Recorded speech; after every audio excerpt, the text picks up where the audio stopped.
get in and under. If I get hurt, you brush it off, you go again. That sort of stuff. That's why I love. That's probably what I love playing about footy was the contested, get in, get hurt. Okay, I loved it, and that's why I think that stemmed a little bit from the martial arts stuff karate when I was younger, and then obviously was never really talented, but throwing the body weight around, and I loved the fight, loved the competition. I always had because I played as a defender, so 1-on-1. If I just beat my man, then that was all right. Or neutralise it, get to the boundary line. That's you versus him. Yeah, exactly. Just I think my lack of training, because I never really see myself as that talented. I never really trained hard. It's kind of I played a bit of a mind trick on myself. And because I didn't like failure as well, so I didn't want to train really hard and then not get picked. I'd much rather do less training and then play team or something. And then play like in play in the twos and then play well or like just be competitive. Does that make sense? Yeah. Kind of a weird kind of mind fuckery I played myself. You don't want to risk putting so much into it and then not getting picked. A bit of a weird mind game. And then it's just I flipped that all on the head when I kind of got into coaching and kind of realised that I did myself a disservice by not training hard enough and kind of being vulnerable and putting my own feelings, I guess, on the line to get disappointed. I kind of played it safe. Yeah. Never really wanted to go out. That? Oh, hell yeah. That's probably, if I was say, people always say, I'll never go back and change anything. I think that's, well, not that it's a cop out, but I'll 100% will go back and be like, train you dickhead. Because now I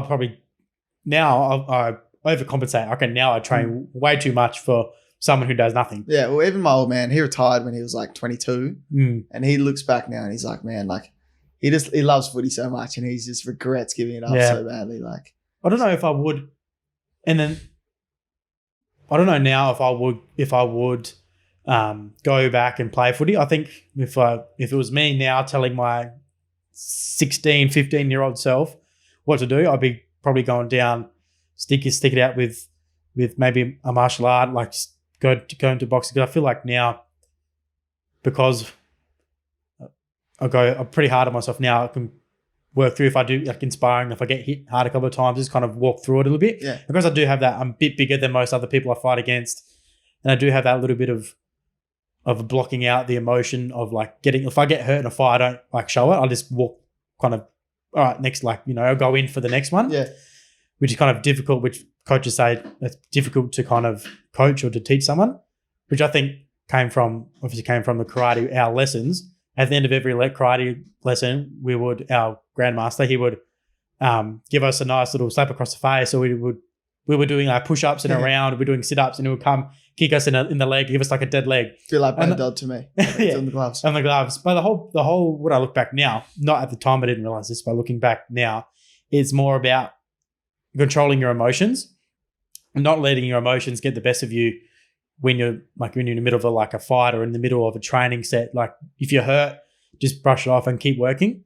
And he'd always say, after we would slap us at the end of the game, we'd say thank you. Like he would slap us and we say thank you, and then he would say, "Oh, I'm doing this because I love you." And it was all, but like it's a weird mind game, being that young and like you're getting hit on this sort of stuff. And it's not like it's hard, like it's a little love tap or this sort of stuff, but it's more about preparing you, because when you're out in the real world and someone gives you like hard feedback, like you need to work on this, we'll work on that. And the general, to combat that, you're always like, oh, like stuff you, like I'm not like that, or whatever.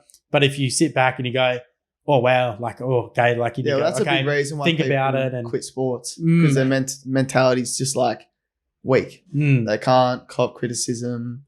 Like if they're playing bad, they can't cop getting told that. So like a lot of people, even blokes that have left East Fremantle, that's probably why. Yeah, I think and then obviously getting older now, a bit more emotional maturity. I have a bit of an understanding of what I did wrong, even though at the time what I thought we were doing was right, if that makes sense. Yeah. But yeah, I would go back now and be like, just train harder, put yourself on the line. Because obviously, if I look back at my 16-year-old self, I'm probably chubby fat kind of guy. Like I wasn't big muscly like I am now, but kind of had a bone structure that could handle a bit of mass on me. So train harder. Bodybuilder. I did when I was a bit young. When I first started lifting weights, I went into that. Obviously, Arnold Schwarzenegger, pretty big I've still got photos of Arnold, a big poster of his 6 rules for life or whatever it Do was. you reckon I'll be looking like that?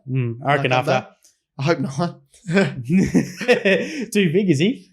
Arnold Schwarzenegger. The best I have is We're running like Jansen. Not too quick. Shout out to Jano, vice captain. I can't believe you're knocking the vice captain like that, mate. No, I wouldn't do that. Love Jano. He's a gun. He's helped me as well, honestly. Do you look to those guys as like a leadership role? Do you want to kind of step into a leadership role? Maybe like you're 20 now, right? Yeah, I tell Juppy and Jano a lot that I'm going to be taking their positions. That's a joke, obviously, but. Do you feel like you take on obviously as you get a bit older, a bit more experience, would you like to step into like a Yeah, well, I think now's a good time for me to start trying to coach the younger players as best I can. Knowledge I know. I don't know a lot. I'm only 20. Obviously, I've still got a lot of, probably only learned like 15% of what I can about my footy brains, really. So I've got a lot to learn still, but for the younger blokes coming in, like Fingerange and a few of those other ones, Gorange, I can hopefully try and teach a bit more now that I'm injured. Do you feel like that? What would you kind of like to pass down? There's the footy knowledge, training. I think the biggest one. Training standards. Yeah, big one. Yeah. Those young kids. Because I think there's a lot of, you might not know this a lot at all, but a lot of people look up to you because you drive like a hard training standard. And you set higher standards for yourself, and you're such a energizer bunny. You kind of always go that people will come and go, wow, that's crazy. I can never be like that. I think it's good to, if you went into like a mentoring role with those younger guys and, Well, I guess when they first came up, we had a meeting. It was Juppy, me, and then we had all of them. And I was just there. Oh, you were in it? Yeah, I think I was just gymming because I came in. Okay. And because I've been there for like 3 years under like Bill and the coaching stuff, I came in and I was just kind of telling them how they've got to be training, how to act. Like you can't come in too much confidence, obviously, in that. So I was just. We have a good young group of kids coming up. Who's a standout? Who do you kind of see on the track and be like, wow, these 2 or 3 are looking to. Well, Finn's playing his first game tomorrow. He's the first out of congratulations, all the young boys. Yeah, well done, Finny. He's worked real hard in the preseason and he's playing great footy in reserves, so it's really well deserved. So he's one of them. Great kid as well. So really happy for him. Finn's a standout. Yeah. Also, Jack Williams, he's in the Colts. And he's trained up with us a couple of times. Yeah. He's a hard trainer. I think someone was saying the other night he trained and then he went and ran another 5Ks or something and that. Lovely. Got me. Yeah, got you fired up? Yeah, got me fired up. Yeah, you loved it. That. Yeah, so it reminds me of what I do a bit, my own training. Like we'll have a tough week and then I'll try and get ahead of everyone by doing my own stuff later. Yeah, so. and as well, Jack Williams does other strength and conditioning programming with outside of football as well. So he kind of sees the value in getting the most out of himself, which you do as well. What kind of the biggest things outside of football, like to get yourself ready for a game? You do your own recovery outside. Just knowing I've done everything I can to be the best player I can on that day. So ice baths a lot. Yep. Like hydrating a lot. What are you taking? Your supplements? You protein or anything like that? No drugs.